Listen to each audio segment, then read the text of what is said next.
maybe we're raised to think that that energy is masculine, but it might just be general in everyone. But it's just silenced because of society. I think the general point is defining masculinity and femininity might be pretty difficult because you'll get counterpoints for every single point that you make.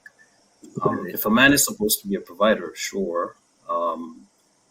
If, for example, I'm an artist, all the like famous artists, Picasso was a bit of a deadbeat. Dali was pretty much useless. He relied on his wife. I think all these definitions of masculinity and femininity are pretty much based in like the societal structure that we live in. Case in point, I was born in Africa. My dad did everything, and he still does everything.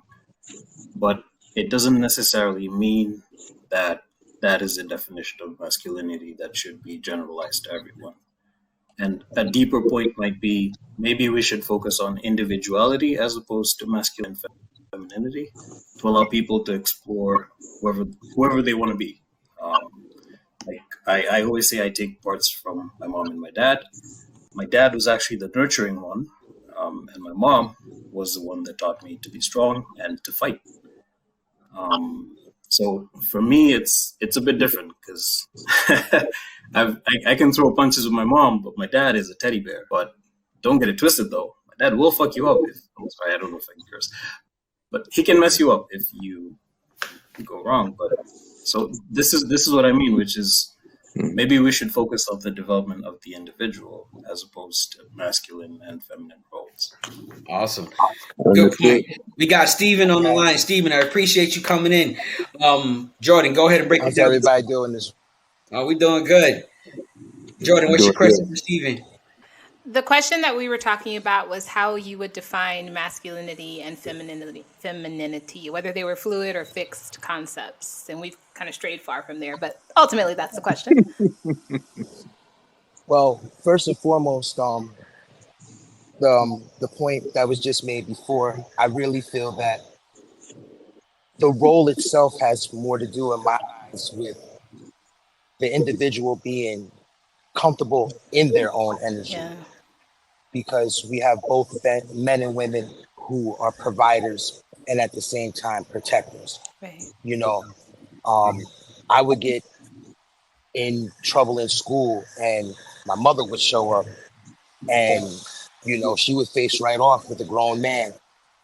And so necessarily, I don't really believe that being masculine has to do so much with the protecting as much as it is being comfortable in your energy. So if your role in your unit, your household, your relationship, partnership is the provider, then you should be fulfilling that role to the best of your ability. And I feel like that's what makes you masculine. And it's the same thing if you're the stay-at-home dad.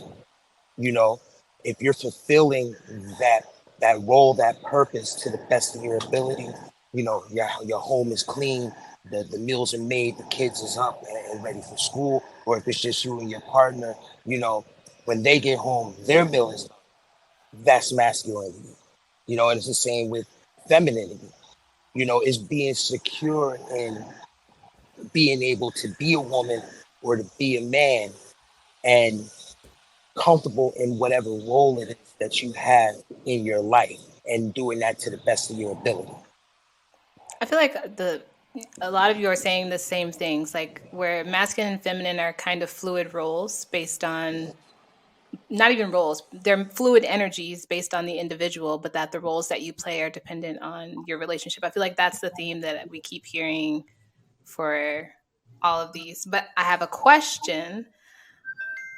Why is it that feminine energy, like when you see a man being domestic, why do men see that as like gay? Like, why are feminine traits in men seen as a negative thing?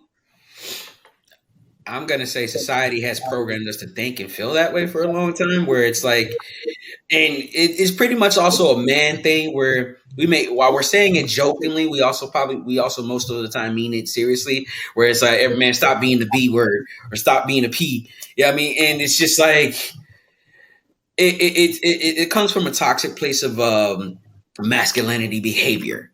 And where instead of just basically understanding that things are fluid, things are flowing differently, we're resorting to the archaic way of thinking and being. And even so, hell would say a juvenile in my eyes and thought process behind it. Because like I said, I'm taken back by it, but my first response is, yeah, you the B, but I shouldn't think that way because that's not the case. You know what I mean? But once again, I was brought up in a different era, in a different time frame, and my mentality behind that was I would say cultivated, nurtured, or made into the be to think Right. that way. And so Imprinted, yeah, from your so parents, imprinted. So culture, when you all that stuff. become when you become self aware and you have your own identity, then you're just like, oh no, I can't think like this.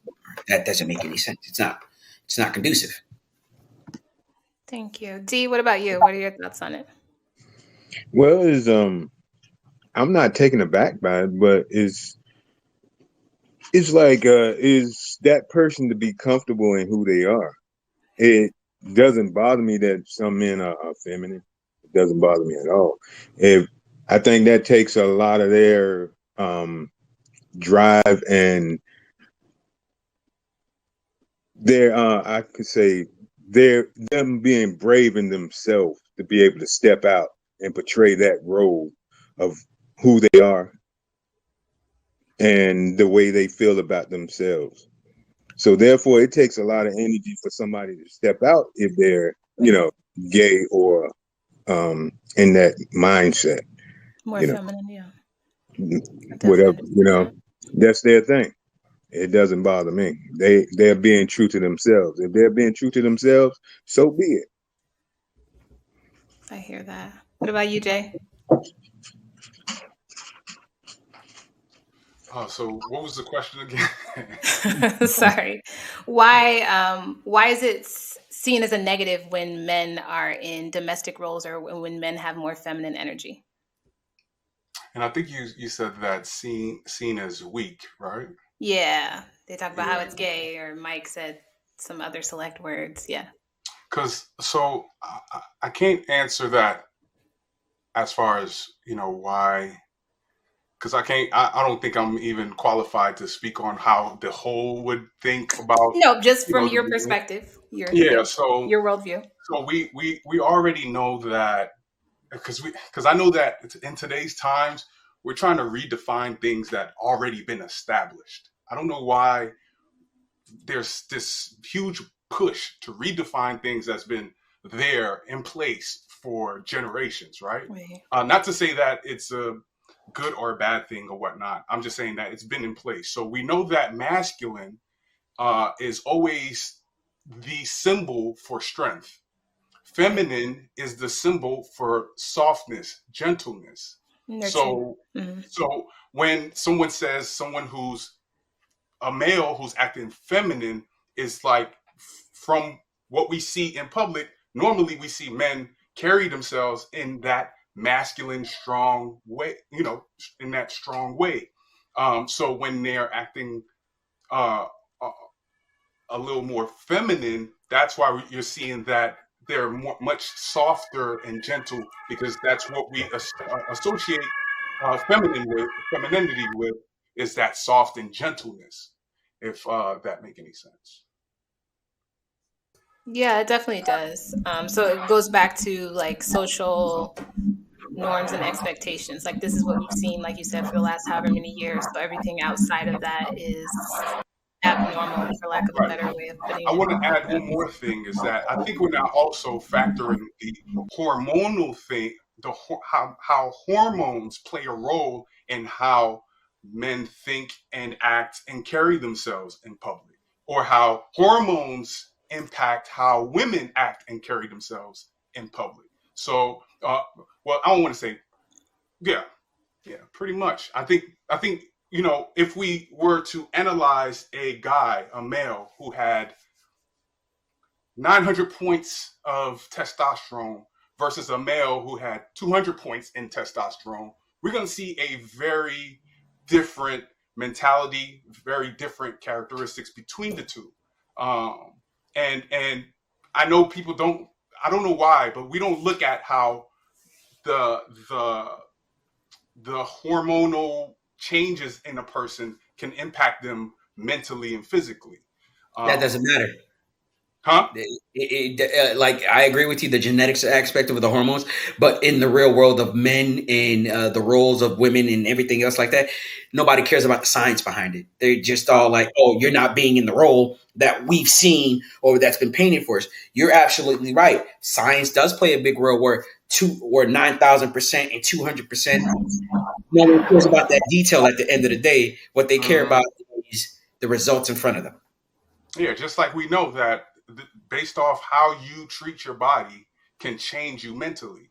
Right. Like some certain illnesses, mental illnesses can be treated by changing food or introducing some type of drug or removing some type of a drug or chemical.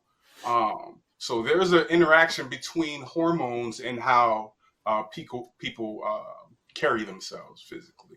That's why people who are going through the transitions, they take those supplements in order to affirm the roles that they're trying to present. So if you want to come off as or affirm the role of a masculine male, you're taking a higher dose of these drugs to try to present that. Right. Makes sense. So there is there's a scientific link, but I think it also is very heavily dependent on like imprinting and like social reinforcement, for lack of a better way of putting it, because there are some males who may have perfectly healthy, balanced testosterone levels, but were raised in a household where masculine behaviors were punished. Maybe they were raised in a household with just a mother, and so they learned to be effeminate, but that's not their natural disposition based on their, chemistry. So I think there's lots of different reasons for why it may happen, but ultimately trying to understand our response to it.